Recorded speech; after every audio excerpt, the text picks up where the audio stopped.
రిలీజియస్గా దాన్ని ఒక sensitive issue జరిగింది మాట్లాడటానికి.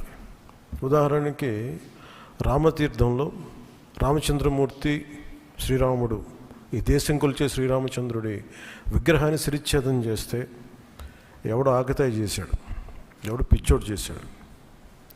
పిఠాపురంలో అశుద్ధంతో విగ్రహాలని చేస్తే ఒక గుడిలో దాన్ని కూడా ఎవడో పిచ్చోడు చేశాడు. ఈ కల్తీలట్ల నేపథ్యం గురించి మనం ఎవరి గురించి మాట్లాడుకోవాలి, వాళ్ళ గురించి తెలుసుకోవాలి కొంత. అలాగే దుర్గమ్మ వారి ఆలయంలో వెండి విగ్రహాలు మన దొంగతనం జరిగితే ఇవి పోతే ఇంకోటి కొనుక్కుందాం, దీనికి ఏంటి బిల్డింగ్లు మేడలు కడతాం మిద్దెలు కడతామా. అలాగే అంతర్వేదిలో రథం కాలిపోతే ఎవడో పిచ్చోడు చేశాడు. ఇలాంటి సంఘటనలు నెల్లూరు నుంచి మొత్తం రాష్ట్రం నలుమూలల 219 సంఘటనలు ఇలాంటి జరిగినాయి. డెసిక్రేషన్ ఆఫ్ టెంపుల్స్, దేవాలయాలు కావచ్చు, దేవాలయ పరిసర ప్రాంతాలు, దేవాలయాలు అపవిత్రం చేయటం. ఎక్కడ కూడా ఒక్కరి నిర్ణయం తీసుకున్న దాఖలాలు ఎక్కడా లేవు. ఇలాంటి నేపథ్యంలో కూడా ప్రత్యేకించి జనసేన నుంచి కానీ మేము ఎక్కడ చాలా దాన్ని పొలిటికల్గా కానీ దాని ఒక మైలేజ్ వస్తుందేమో, దాని ఒక ఎమోషనల్ ఓట్ బ్యాంక్, అసలు ఆ నిర్ణయం ఎప్పుడు తీసుకోలేం. పదే చెప్పాము, కరెక్షన్ చేశాను తప్ప. అంత నిబద్ధత పాటించిన మేము స్వామివారి పాదాల చెంత రక్షింపబడ్డ గౌరవ ముఖ్యమంత్రి నారా చంద్రబాబు గారు కానీ చాలా జాగ్రత్తగా అప్రమత్తతోనే మాట్లాడతాం, చాలా జాగ్రత్తగా మాట్లాడతాం. ఎన్డీఏ సమావేశంలో మా అందరినీ ఉద్దేశించి మేమందరం కూర్చొని మాట్లాడే సమయంలో NDDM national dairy development board ఈ రిపోర్టు గౌరవ ముఖ్యమంత్రి గారు మాకు చదివి వినిపించారు. 3 రిపోర్ట్స్లో ఒక దాంట్లో వెజిటేబుల్ ఆయిల్స్, నెయ్యి లేదు ఇందులో, అంటే ఏ స్థాయికి వీళ్ళు చేశారని చెప్తూ దాంట్లో ఒక రిపోర్ట్లో ఫిష్ ఆయిల్ ఉందనేది, ఇంకో దాంట్లో బీఫ్ టాలో ఉందనేది, ఇంకో దాంట్లో లాడ్ పంది కొవ్వు ఉందనేది, ఇంకో దాంట్లో గొడ్డు కొవ్వు ఉందనేది. ఇది చాలా సెన్సిటివ్ ఇష్యూ.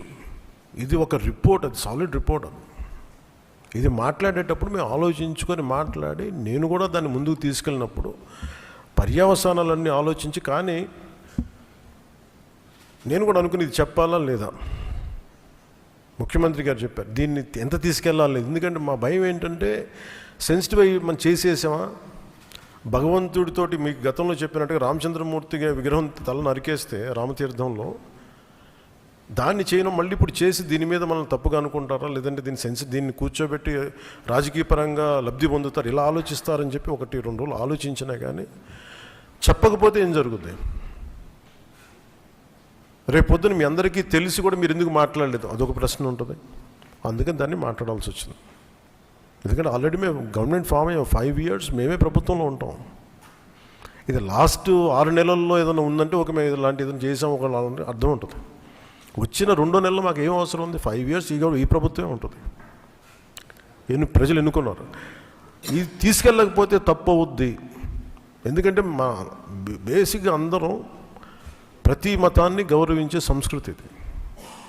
ఈ దేశంలో హైందవ సంస్కృతి లేకపోతే మిగతా సంస్కృతులు లేవు. అలాంటి హైందవ సంస్కృతి మీద ఇంత అపవిత్రం జరిగినప్పుడు వీళ్ళు రిపీటెడ్గా చేస్తున్నప్పుడు ఇది చెప్పాలా లేదా అని కూర్చొని చాలా తర్జనలు పడి నాకు పర్సనల్గా గిల్ట్ ఉండి, అరే మనం ఇంత కళ్ళ ముందు ఇంత రిపోర్ట్ మాట్లాడకపోవటం అని చెప్పి చేసిన తర్వాత దాని తద్వారా మీ అంశాలు తెలుసు.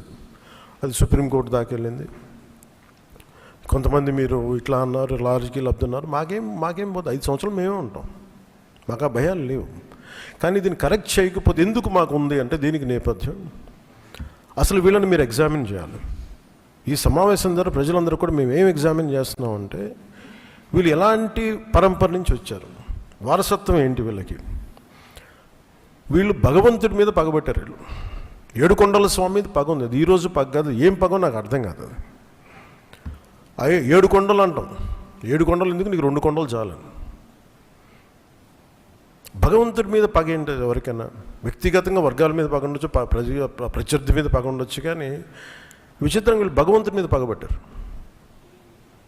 మేము ఆ కోణం నుంచి నాకు అనిపించింది దీన్ని కరెక్ట్ చేయాలి, ఇది చెప్పాలి. ఇది నేను ఎందుకంటే నేను మాట్లాడేటప్పుడు మేము చాలా ఒళ్ళు దగ్గర పెట్టుకొని మాట్లాడతాం, ఎందుకంటే వీల్ ఫేస్ ద కాన్సిక్వెన్స్ మాకు తెలుసు. ఉదాహరణకి అయోధ్య రామ మందిరం నిర్మాణానికి ఈ దేశం ఎంత తల్లడిల్లిపోయింది, ఎంత కదిలింది, ఎన్ని గొడవలు జరిగినాయి, ఇలాంటి దీనికి కూడా వీళ్ళు పంపించిన దాదాపు 1,00,000 లడ్డూలు ఇవన్నీ కూర్చోబెట్టి ఇన్ఫర్మేషన్ తీసుకుంటామంటే ఒకటి అసలు ఏం జరిగింది అన్నీ మొన్న వీళ్ళు చెప్పిన రిపోర్ట్లోనే దాంట్లో యానిమల్ కొవ్వు లేదంటున్నారు. సరే, ఫర్ ఎగ్జాంపుల్ నేను ఒక ఆర్గ్యుమెంట్ సేక్ అన్ని రిపోర్ట్స్లో కూడా ఎక్కడ కూడా ఈ నెయ్యిలో నెయ్యి లేదు. 59,70,000 పైచిలుకు కిలోలు 59,70,000 కిలోల నెయ్యి మీరు ఇది ఈ కల్తీ నెయ్యి అని కూడా దీన్ని కల్తీ వనస్పతి కల్తీ పామాయిల్ అనాలి దీన్ని. ఇవి దీంతో కలిపి ఇన్ని కోట్ల లడ్డూలు చేసిన తర్వాత దాంట్లో 1,00,000 లడ్డూలు అక్కడ కూడా పంపించారు, అయోధ్య కూడా పంపించారు.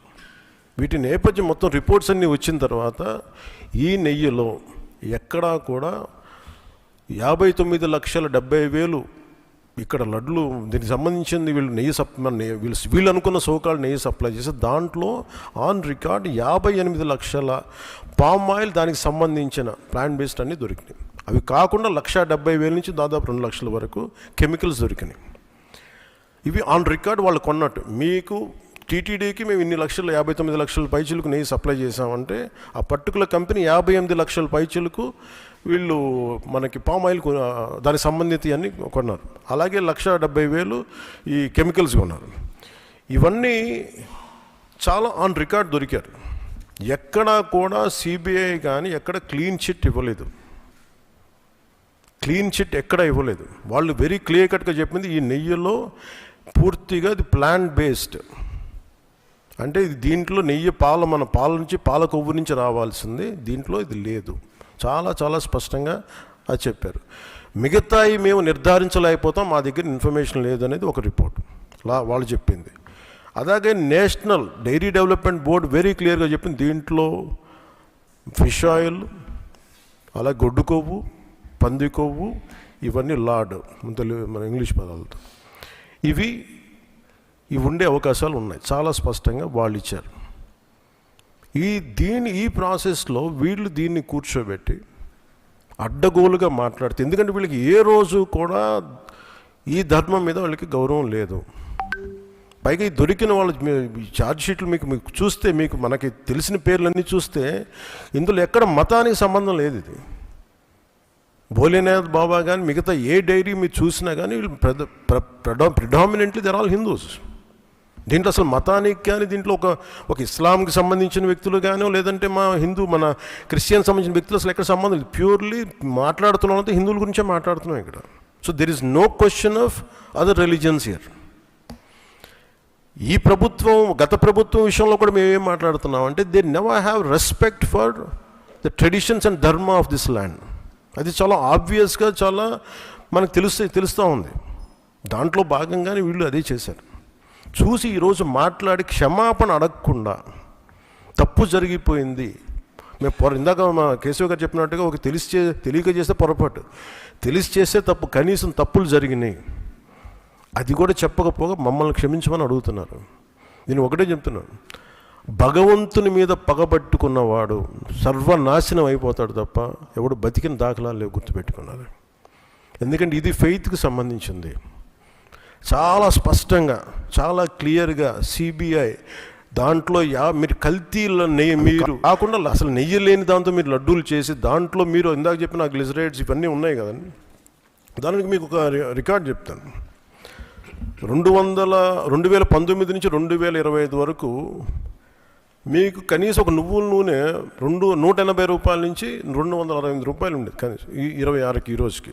సో వీళ్ళు సప్లై చేసే కాడికి మామూలు బజార్లో దొరికే ఒక నెయ్యి కనీసం 420 రూపాయలు కిలో. 2019 460 రూపాయలు, 2020 21కి 500 రూపాయలు. అలాంటి నెయ్యి వీళ్ళు ఒక్కళ్ళకే ఉనికి 319 రూపాయలు ఒకటి, 329 రూపాయలు ఒకటి. ఇవన్నీ కూర్చోబెట్టి ఈ నెయ్యిని సప్లై చేశారు. దీన్ని బట్టి మనకు అర్థం, దీన్ని బట్టి బేసిక్ ఒక హౌస్ వైఫ్ చెప్పగలరు, ఒక గృహిణి చెప్పగలదు ఇది ఎంత కల్తీ జరిగిందనేది. ఇలాంటి నెయ్యిని కూర్చోబెట్టి ఇది భగవంతుడికి ఇచ్చి ఈరోజు బుకాయించి తప్పులు చేసి మళ్ళీ ఈరోజు ఏం లేదని మాట్లాడుతూ ఉన్నారు వీళ్ళు. మీరు వివేకానంద రెడ్డి గారు పబ్లిక్గా మర్డర్ జరుగుతుంది, రోడ్డు మీదకి వెళ్ళి చిన్నపిల్లవాడికి తెలుస్తుంది అత్యంత హేయమైనగా చంపేశారని. అది మర్డర్ కాదు, గుండెపోటని చెప్తారు.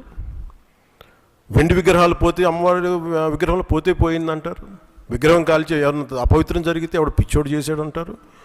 ఈరోజు కల్తీ జరిగిందని మాట అసలు కల్తీ లేదు, ఇది పూర్తిగా మాకు క్లీన్ చిట్ ఇచ్చిందంటారు. దీన్ని బట్టి మనం అందరం అర్థం చేసుకోవాల్సింది ఇది వీళ్ళకి దీని మీద గౌరవం లేదు. వీళ్ళకి 7 కొండల వాడికి 2 కొండలు చాలు అన్న ఆలోచన విధానం నుంచి పుట్టిన వాళ్ళు ఈరోజు ఏ స్థాయికైనా దిగజారగలరో ఇది చాలా ప్రస్ఫుటంగా మనందరికీ తెలియజేస్తూ ఉంది. ఇది we are very clear about protecting the traditional Hindu values, dharmik values. We are very clear about it. మేము చాలా స్పష్టంగా ఉన్నాం. మేము ఇక్కడ కల్తీ జరిగింది అంటే వేరే మతాలు అనటం కానీ వేరే విశ్వాసాలను కించపరచడం కానీ ఎక్కడ లేదు. ఒక తప్పు జరిగింది, అడల్టరేషన్ జరిగింది. We are very clear about it.